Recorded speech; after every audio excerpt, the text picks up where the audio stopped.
नमस्कार विद्यार्थी मित्रांनो.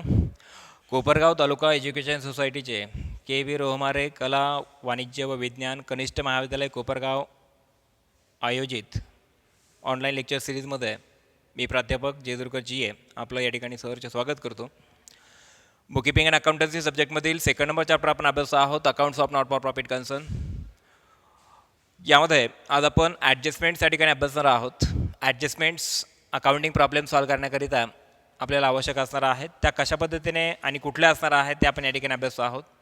जसं की फर्स्ट नंबर ॲडजस्टमेंट आपण या ठिकाणी अभ्यासणार आहोत. Outstanding expenses. Outstanding expenses means those expenses which are unpaid. असे एक्सपेन्सेस की जे अनपेड आहेत, पेड केलेले नाही आहेत, अशा एक्सपेन्सेसला आपल्याला आउटस्टँडिंग एक्सपेन्सेस म्हणून मेन्शन करायचं आहे. आउटस्टँडिंग एक्सपेन्सेस त्याला तुम्ही मेन्शन करू शकता अनपेड एक्सपेन्सेस. ठीक आहे, असे एक्सपेन्सेस की जे पेड केलेले नाही आहेत, पेड करायचे बाकी आहेत, अशा एक्सपेन्सेसला म्हणायचे आउटस्टँडिंग एक्सपेन्सेस. मग आउटस्टँडिंग एक्सपेन्सेसच्या ॲडजस्टमेंटचा जर फर्स्ट नंबर इफेक्ट बघितला तर प्रत्येक ॲडजस्टमेंट काय करते, दोन इफेक्ट्स त्या ठिकाणी देते, किंवा प्रत्येक ॲडजस्टमेंटचे आपल्याला दोन इफेक्ट द्यायचे. जसं की आउटस्टँडिंग एक्सपेन्सेसच्या ॲडजस्टमेंटचा फर्स्ट नंबर इफेक्ट जर आपण दिला तर ॲडिंग टू रिलेटेड एक्सपेन्स. हा जो आउटस्टँडिंग एक्सपेन्स असेल, कुठलाही आउटस्टँडिंग एक्सपेन्स असेल तर तो आपल्याला रिलेटेड एक्सपेन्समध्ये ॲडिंग टू कन्सर्न एक्सपेन्सेस या ठिकाणी आपण ॲड करायचा आहे. आणि त्याचा सेकंड नंबर इफेक्ट द्यायचा आहे liability side of balance sheet. Balance शीटची जी लायबिलिटी साईड असणार आहे त्यामध्ये आपल्याला आता सेकंड नंबर इफेक्ट द्यायचा आहे. म्हणजे आउटस्टँडिंग एक्सपेन्सेसची जर ॲडजस्टमेंट असेल तर त्या ठिकाणी आपल्याला दोन इफेक्ट द्यायचे आहेत. महत्त्वाची ॲडजस्टमेंट आहे की त्यामध्ये फर्स्ट नंबर इफेक्ट असेल add in to related expenses, आणि सेकंड नंबर इफेक्ट असेल liability side of balance sheet. कारण आउटस्टँडिंग एक्सपेन्सेस आपण नेहमी लायबिलिटी म्हणून मेन्शन करतो, म्हणून आउटस्टँडिंग एक्सपेन्सेसला लायबिलिटी साईडला आपल्याला मेन्शन करायचं आहे. ही असेल first number adjustment. Second number adjustment असणार आहे प्रिपेड एक्सपेन्सेस. प्रिपेड एक्सपेन्सेस त्यालाच आपण म्हणूयात की एक्सपेन्सेस. ठीक आहे, एक्सपेन्सेस पेड इन ॲडव्हान्स. ठीक आहे, याप्रमाणे एक्सपेन्सेस पेड इन ॲडव्हान्स, असे खर्च की जे ॲडव्हान्समध्ये पेड केलेले आहेत त्याला आपण प्रिपेड एक्सपेन्स म्हणून मेन्शन करतो. आणि प्रिपेड एक्सपेन्सेसला नेहमी आपण काय म्हणून इंडिकेट करतो, ॲसेट म्हणून इंडिकेट करतो. म्हणून प्रिपेड एक्सपेन्सेसची ॲडजस्टमेंट जर नॉट फॉर प्रॉफिट कन्सर्नमध्ये असेल तर त्याचे आपल्याला इफेक्ट द्यायचे आहेत की लेस फ्रॉम रिलेटेड एक्सपेन्सेस. ज्या रिलेटेड एक्सपेन्समधनं प्रिपेड एक्सपेन्स आपल्याला काय करायचे आहेत, लेस करायचे आहेत. फर्स्ट नंबर इफेक्ट बरोबर आहे. म्हणजे ज्याच्याशी रिलेटेड असेल या प्रकारचा एक्सपेन्स त्याला आपण त्यातनं लेस करायचा आहे प्रिपेड एक्सपेन्सेसचा फर्स्ट नंबर इफेक्ट. ठीक आहे, याप्रमाणे लेस फ्रॉम रिलेटेड एक्सपेन्स. रिलेटेड एक्सपेन्समधनं हे प्रिपेड एक्सपेन्सेस तुम्हाला लेस करायचे आहेत. सेकंड नंबर इफेक्ट आपल्याला द्यायचा आहे asset side of balance sheet. Prepaid expenses काय इंडिकेट करतात, काय म्हणून आपण इंडिकेट करतो, नेहमी ॲसेट म्हणून. म्हणून प्रिपेड एक्सपेन्सेसला आपण बॅलन्स शीटच्या ॲसेट साईडला नोंदवायचं आहे. तर या पद्धतीची सेकंड नंबर ॲडजस्टमेंट देखील आपण या ठिकाणी प्रिपेड एक्सपेन्सेस किंवा एक्सपेन्सेस पेड इन ॲडव्हान्स म्हणून मेन्शन केलेले आहे. ठीक आहे, या पद्धतीने त्याचे इफेक्ट द्यायचे आहेत. थर्ड नंबर ॲडजस्टमेंट असणार आहे accrued income oblique outstanding income. accrued income means incomes which are receivable. ठीक आहे, विच आर रिसिवेबल. इन्कम्स असे असणार की जे आपल्याला मिळणार आहेत करंट इयरमध्ये, मिळालेले नाही आहेत, त्याला आपण आउटस्टँडिंग इन्कम म्हणून देखील लक्षात घ्यायचं आहे. मग आउटस्टँडिंग इन्कम आहेत, हे आपल्याला इन्कम्स मिळणार आहेत, म्हणून त्याचा फर्स्ट नंबर इफेक्ट द्यायचा आहे आपल्याला add in to related income. Related इन्कममध्ये आपल्याला तो ॲक्रूड इन्कम काय करायचा आहे, ॲड करायचा आहे. आणि त्याचा सेकंड नंबर इफेक्ट द्यायचा आहे asset side of balance sheet. Balance शीटच्या ॲसेट साईडला ॲक्रूड इन्कम आपण काय करतो, आउटस्टँडिंग इन्कम म्हणून आपण ॲसेट म्हणून इंडिकेट करतो. म्हणून बॅलन्स शीटच्या ॲसेट साईडला आपण त्याचा सेकंड नंबर इफेक्ट द्यायचा आहे asset side of balance sheet. ठीक आहे, त्यानंतर फोर्थ नंबर ॲडजस्टमेंट असणार आहे इन्कम रिसिव्ड इन ॲडव्हान्स. त्यालाच म्हणतो आपण pre received income. Income received in advance, असा इन्कम की तो ॲडव्हान्समध्ये रिसिव्ह झालेला आहे त्यालाच आपण म्हणतो प्री रिसिव्ड इन्कम. मग ॲडव्हान्समध्ये इन्कम जर रिसिव्ह झाला असेल तर त्याला आपण नेहमी लायबिलिटी म्हणून इंडिकेट करतो. तर हा प्री रिसिव्ड इन्कम जो असणार आहे किंवा इन्कम रिसिव्ड इन ॲडव्हान्स असेल, याचा फर्स्ट नंबर इफेक्ट आपण काय करणार आहोत, लेस फ्रॉम रिलेटेड इन्कम. जो रिलेटेड इन्कम आहे त्यामधनं हा जो प्री रिसिव्ड इन्कम आहे आपण तो काय करणार आहोत, लेस करणार आहोत. आणि त्याचा सेकंड नंबर इफेक्ट देणार आहोत आपण liability side of balance sheet. Balance शीटच्या लायबिलिटी साईडला याचा आपण सेकंड नंबर इफेक्ट या ठिकाणी देणार आहोत. तर अशा पद्धतीने ज्या फोर ॲडजस्टमेंट्स आहेत त्या आपण या पद्धतीने या ठिकाणी मेन्शन केलेल्या आहेत. यानंतरची फिफ्थ नंबरची जी ॲडजस्टमेंट आपण या ठिकाणी अभ्यासणार आहोत, जसं की डेप्रिसिएशन. ठीक आहे, फिफ्थ नंबरची ॲडजस्टमेंट या ठिकाणी आपण अभ्यासतो डेप्रिसिएशन. आता डेप्रिसिएशन तुम्ही 11th स्टडी केलेलं आहे. आता डेप्रिसिएशनचा मिनिंग काय होतो की depreciation is a deduction from fix assets. Depreciation हे फिक्स ॲसेटमधनं काय केलं होतं, नेहमी डिडक्ट केलं होतं. काय म्हणून त्याला मराठीत आपण काय म्हणतो, जसं की घसारा. ठीक आहे, डेप्रिसिएशन जो आहे किंवा depreciation is non cash expense आपण म्हणून मेन्शन करतो. ती ॲडजस्टमेंटचे देखील आपल्याला इफेक्ट्स त्या ठिकाणी नोंदवायचे आहेत. आता डेप्रिसिएशन ॲडजस्टमेंटचे आपण यापूर्वी ट्रेडिंग कन्सर्नमध्ये इफेक्ट कशा पद्धतीने द्यायचे आहेत ते आपण शिकलेलो होतो. आता यामध्ये आपल्याला डेप्रिसिएशन ही जी ॲडजस्टमेंट असणार आहे, ॲडजस्टमेंट नंबर 5 असेल डेप्रिसिएशन याप्रमाणे. डेप्रिसिएशन ट्रेडिंग कन्सर्नमध्ये आपण डेप्रिसिएशनचे ॲडजस्टमेंटची इफेक्ट देत होतो, जसं की debit side of profit and loss account. आणि सेकंड नंबर इफेक्ट आपण जसं की less from related fix asset या प्रकारचे इफेक्ट देत होतो. मात्र नॉन ट्रेडिंग कन्सर्नमध्ये डेप्रिसिएशन ॲडजस्टमेंटचा फर्स्ट नंबर इफेक्ट तुम्हाला काय द्यायचा आहे की less from related fixed asset. तुम्हाला एखादी रिलेटेड फिक्स ॲसेट जी असणार आहे त्यामधनं तुम्हाला हे डेप्रिसिएशन काय करायचं आहे, लेस करायचं आहे. आणि आता सेकंड नंबर इफेक्ट द्यायचा आहे तुम्हाला या ठिकाणी debit side of income and expenditure account. ठीक आहे, म्हणजे डेप्रिसिएशनचे ॲडजस्टमेंट जर नॉट फॉर प्रॉफिट कन्सर्नमध्ये आपल्याला जर विचारली असेल तर त्या ॲडजस्टमेंटचे आपल्याला दोन इफेक्ट द्यायचे आहेत की less from related fix asset. Fix असेटमधून तुम्हाला डेप्रिसिएशन लेस करायचं आणि सेकंड नंबर इफेक्ट द्यायचा आहे debit side of income and expenditure account. Debit side of income and expenditure account means आपण त्यालाच काय म्हणतो एक्सपेंडिचर साईड. बरोबर आहे, एक्सपेंडिचर साईडला आपल्याला डेप्रिसिएशन काय करायचं आहे या ठिकाणी नोंदवायचं आहे या पद्धतीने. त्यानंतरची ॲडजस्टमेंट या ठिकाणी आपण अभ्यासणार आहोत जसं की सबस्क्रिप्शन रिसिव्ड इन ॲडव्हान्स.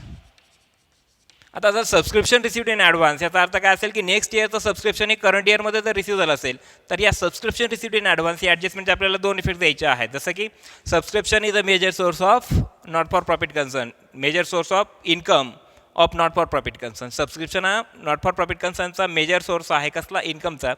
आणि म्हणूनसाठी it is a revenue income of not for profit concern. हा नॉट फॉर प्रॉफिट कन्सर्नचा रेव्हेन्यू इन्कम आहे. आणि हा जो रेव्हेन्यू इन्कम जर ॲडव्हान्समध्ये जर रिसिव्ह झाला असेल तर या ॲडजस्टमेंटचे आपल्याला काय इफेक्ट द्यायचे आहे, जसं की दोन. या ठिकाणी फर्स्ट नंबर इफेक्ट आपण यामध्ये देणार आहोत की लेस फ्रॉम सबस्क्रिप्शन म्हणूयात फार तर लेस फ्रॉम सबस्क्रिप्शन. आता सबस्क्रिप्शन म्हणजे काय, लेस सबस्क्रिप्शनमधनं हे सबस्क्रिप्शन रिसिव्ड इन ॲडव्हान्स आपल्याला काय करायचं, लेस करायचं. आता हे टोटल सबस्क्रिप्शनमधनं म्हटलं तरी चालेल, लेस फ्रॉम टोटल सबस्क्रिप्शन. मग टोटल सबस्क्रिप्शनमध्ये काय असेल, प्रिव्हियस इयर असेल, नेक्स्ट इयरचं सबस्क्रिप्शन किंवा करंट इयरचंही सबस्क्रिप्शन काय असेल, इन्क्लूड असेल. असं जे सबस्क्रिप्शन असेल लेस फ्रॉम टोटल म्हणा फार तर इथं. ठीक आहे, less from total subscription in which include previous year and next year subscription. मागील वर्ष आणि पुढील वर्षाचे काय सबस्क्रिप्शन असेल ते देखील त्यामध्ये इन्क्लूड असेल. आणि त्यातनं हे तुम्हाला नेक्स्ट इयरचं जे ॲडव्हान्समध्ये मिळालेलं सबस्क्रिप्शन ते काय करायचं, लेस करायचे. आणि हे ॲडजस्टमेंटचा सेकंड नंबर इफेक्ट तुम्हाला द्यायचा की सबस्क्रिप्शन रिसिव्ड इन ॲडव्हान्स, त्याला तुम्ही काय समजता, लायबिलिटी. म्हणून इथे मी इफेक्ट द्यायचा आहे liabilities side of balance sheet. ठीक आहे, याप्रमाणे liability side of balance sheet ही असेल ॲडजस्टमेंट नंबर 6. काय ॲडजस्टमेंट नंबर 6 आपण अभ्यासली, सबस्क्रिप्शन रिसिव्ड इन ॲडव्हान्स. त्याचे दोन इफेक्ट दिलेत की लेस फ्रॉम टोटल सबस्क्रिप्शन आणि सेकंड नंबर इफेक्ट दिला आहे liability side of balance sheet. त्यानंतरची 7 नंबरची ॲडजस्टमेंट असणार आहे outstanding subscription. Outstanding subscription into bracket for current year म्हणूयात फार तर. ठीक आहे, याप्रमाणे current year. Outstanding subscription for current year जर असेल तर या ॲडजस्टमेंटचे आपल्याला दोन इफेक्ट द्यायचे, जसं की ॲड इंटू रिलेटेड किंवा add into current year subscription म्हणा फार तर. Add into current year subscription, add into current year subscription. आणि आता सेकंड नंबर इफेक्ट तुम्हाला द्यायचा आहे asset side of balance sheet. ठीक आहे, asset side of balance sheet.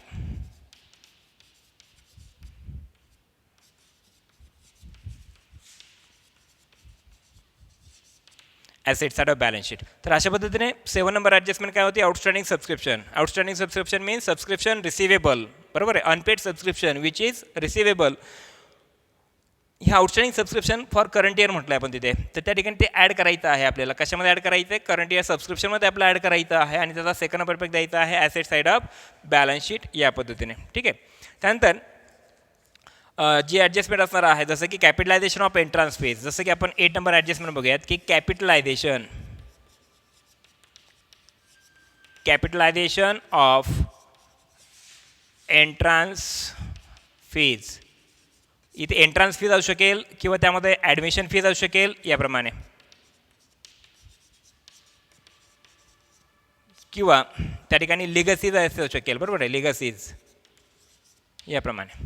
म्हणजे capitalisation of entrance fees, admission fees किंवा लिगसीज या प्रकारच्या या प्रकारची जी ॲडजस्टमेंट आहे, जसं की कॅपिटलायझेशन ऑफ एंट्रन्स फीज, जसं की 50% of entrance fees, 50% of entrance fees are to be capitalise, किंवा 50% of admission fees are to be capitalise, किंवा 50% of legacies are to be capitalise. या प्रकारची जी ॲडजस्टमेंट असेल, या ॲडजस्टमेंटची इफेक्ट्स आपल्याला द्यायचे आहेत, की जसं की आपण त्याचा फर्स्ट नंबर इफेक्ट देणार आहोत, जसं की लेस फ्रॉम रिलेटेड रिव्हेन्यू. आता हे रिव्हेन्यू म्हणूयात फार तर, लेस फ्रॉम रिव्हेन्यू इन्कम्स. आता रिव्हेन्यू इन्कम्स कशाला म्हणायचं, जसं की एंट्रन्स फीज असेल, ॲडमिशन फीज असेल किंवा लिगसीज असेल, ह्याला तुम्ही रिव्हेन्यू इन्कम म्हणून या ठिकाणी मेन्शन करू शकता. ठीक आहे सध्या. आणि 50% ऑफ जर म्हटलं असेल, 50% of entrance fees, 50% of admission fees किंवा 50% ऑफ लिगसीज हे जर असतील, तर यांना तुम्हाला काय करायचं आहे, कॅपिटलाइज करायचं आहे. म्हणजे काय करायचं आहे, 50% कॅपिटलाइज करायचं, म्हणजे 50% तुम्हाला काय करायचं आहे, ॲज अ रिव्हेन्यू इन्कम म्हणून इंडिकेट करायचं आहे, आणि 50% कॅपिटल रिसिट म्हणून तुम्हाला इंडिकेट करायचं आहे बॅलन्स शीटच्या लायबिलिटी साईडला. म्हणजे ह्या ॲडजस्टमेंटचा सेकंड नंबर इफेक्ट जर आपण दिला, तर या ठिकाणी मेन्शन असेल तो liability side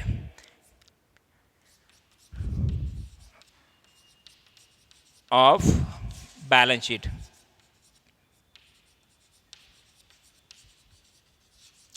liability side of balance sheet. आणि इथे आपण इंटू ब्रॅकेट मेन्शन करू शकतो, ॲड इंटू कॅपिटल फंड. याप्रमाणे ॲड इंटू कॅपिटल फंड. म्हणजे ही जी 8 नंबरची ॲडजस्टमेंट आहे, की ज्यामध्ये मेन्शन केलं capitalisation of entrance fees, admission fees or legacies. आता काय एंट्रन्स फीज, ॲडमिशन फीज किंवा लिगसीज आपण या ठिकाणी रिव्हेन्यू इन्कम म्हणून मेन्शन केलेले आहेत. यांना जर आपण कॅपिटलाइज केलं म्हणजे काय, की याचं जर भांडवलीकरण जर केलं, कॅपिटलायझेशन ऑफ एंट्रन्स फीज म्हणजे काय, एंट्रन्स फीजचं आपण काय करतोय, भांडवलीकरण करतोय. आणि भांडवलीकरण जर आपण करणार असो, त्यामध्येही जर 50% of entrance fees are to be capitalised, 50% जर एंट्रन्स फीज जर तुम्ही कॅपिटलाइज करत असाल, तर रिमेनिंग 50% जे असणार आहे 100 आउट ऑफ 100%, तर ते 50% तुम्हाला रेव्हेन्यू इन्कम म्हणून दाखवावं लागणार आहे. कुठे, इन्कम अँड एक्सपेंडिचर अकाउंटच्या इन्कम साईडला. आणि म्हणूनसाठी लेस फ्रॉम रिलेटेड रेव्हेन्यू इन्कम, आणि म्हणूनसाठी 50% जे कॅपिटलाइज करायचं आहे ते तुम्हाला इन्कम अँड एक्सपेंडिचर अकाउंटच्या इन्कम साईडमधनं काय करावं लागेल, लेस करावं लागेल. कशातनं लेस करावं लागेल, रिलेटेड रेव्हेन्यू इन्कम. मग एंट्रन्स फीजमधनं किंवा ॲडमिशन फीजमधनं किंवा लिगसीजमधनं, हे काय आहे सर्व रेव्हेन्यू इन्कम्स, त्यातनं 50% तुम्हाला लेस करावं लागेल. आणि 50% तुम्हाला काय करावं लागेल, लायबिलिटी साईड ऑफ बॅलन्स शीटला इंडिकेट करावं लागेल, की जे कशामध्ये ॲड करावं लागेल, add in to capital fund. Capital फंडमध्ये हे अमाऊंट्स तुम्हाला काय करावं लागतील, ॲड करावे लागतील. तर अशा पद्धतीने 8 नंबरची ॲडजस्टमेंट या ठिकाणी आपण लक्षात घेतलेलं आहे, की कॅपिटलायझेशन ऑफ रिव्हेन्यू इन्कम्स म्हणूयात फार तर. ठीक आहे, जसं की एंट्रन्स फीज असेल, ॲडमिशन फीज किंवा लिगसीज याप्रमाणे. आता नेक्स्ट नंबरची जी ॲडजस्टमेंट असेल, आता ॲडजस्टमेंट म्हणण्यापेक्षा यावरती जे काही अकाउंटिंग प्रॉब्लेम्स आहेत ते देखील आपल्याला टेक्स्टबुकमध्ये विचारलेले आहेत. जसं की ओपनिंग स्टॉक ऑफ स्टेशनरी म्हणूयात फार तर. ठीक आहे, मग स्टॉक ऑफ स्टेशनरी म्हणूयात.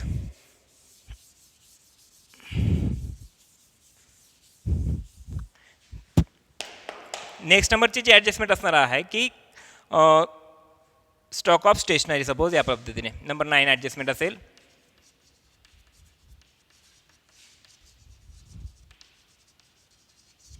ही ॲडजस्टमेंट आहे. आता ह्या ॲडजस्टमेंटवरती तुम्हाला टेक्स्टबुकमध्ये अनसॉल्व प्रॉब्लेम दिलेला आहे, की तो आपण नेक्स्ट लेक्चरमध्ये सॉल्व करणार आहोत. ठीक आहे, कशा पद्धतीने याचं कॅल्क्युलेशन करायचं ते समजून घ्यायचं आहे. जसं की स्टॉक ऑफ स्टेशनरी असेल, आणि स्टॉक ऑफ स्टेशनरीमध्ये तुम्हाला ओपनिंग स्टॉक दिलेला असेल आणि क्लोजिंग स्टॉकही दिलेला असेल, तर त्या संदर्भातल्या ट्रीटमेंट्स कशा असणार आहेत ते आपण लक्षात घ्यायचं आहे. जसं की या ठिकाणी ओपनिंग स्टॉक जो असेल of stationery, opening stock of stationery आपला दिलेला असेल तर तो बॅलन्स आपण या पण मेन्शन करणार आहोत. जसं की त्यामध्ये आपण करणार आहोत ॲड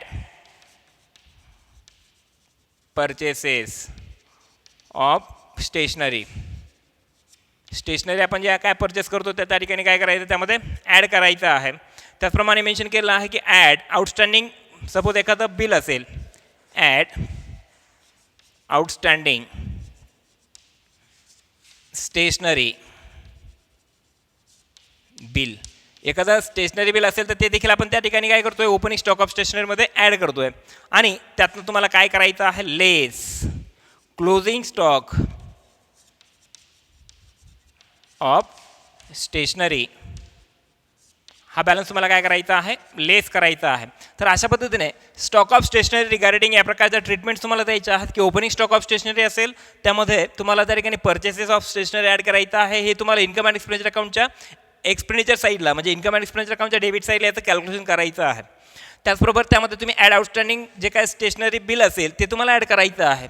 त्याचप्रमाणे लेस क्लोजिंग स्टॉक म्हणजे स्टॉक ऑफ स्टेशनरीमध्ये ओपनिंग स्टॉक तुम्हाला ॲड करायचं आहे किंवा त्यामध्ये तुम्हाला ओपनिंग स्टॉक तुम्ही काय करायचं त्यामध्ये ॲड करता आणि क्लोजिंग स्टॉक त्यातनं काय करायचं तुम्हाला लेस करायचं आहे. म्हणजे अशा पद्धतीच्या ज्या ॲडजस्टमेंट्स आहेत ह्या सर्व तुम्हाला या ठिकाणी अकाउंटिंग प्रॉब्लेम सॉल्व करताना विचारात घ्यायच्या आहेत. ठीक आहे. तर आता यानंतरच्या लेक्चरमध्ये आपण या ठिकाणी ज्या accounts of not for profit concern regarding ज्या डिफरंट टाईप्स ऑफ कन्सेप्ट्स आहेत त्या ठिकाणी समजावून घेणार आहोत. तर मला असं वाटतं ज्या महत्त्वाच्या ॲडजस्टमेंट्स होत्या त्या आपण या ठिकाणी लक्षात घेतलेल्या आहेत. या व्यतिरिक्तही जे अकाउंटिंग ॲडजस्टमेंट्स असणार आहेत त्या आपण अकाउंटिंग प्रॉब्लेम सॉल्व करताना विचारात घेणार आहोत. आणि या रिगार्डिंग जसं की लिगसीज असेल, लाईफ मेंबरशिप फीज असेल, एंट्रान्स फीज असेल, या ज्या काही वेगवेगळ्या प्रकारच्या टर्मिनॉलॉजीज आहेत not for profit concern regarding त्या आपण या ठिकाणी नेक्स्ट लेक्चरमध्ये अभ्यासणार आहोत. ठीक आहे. थँक्यू.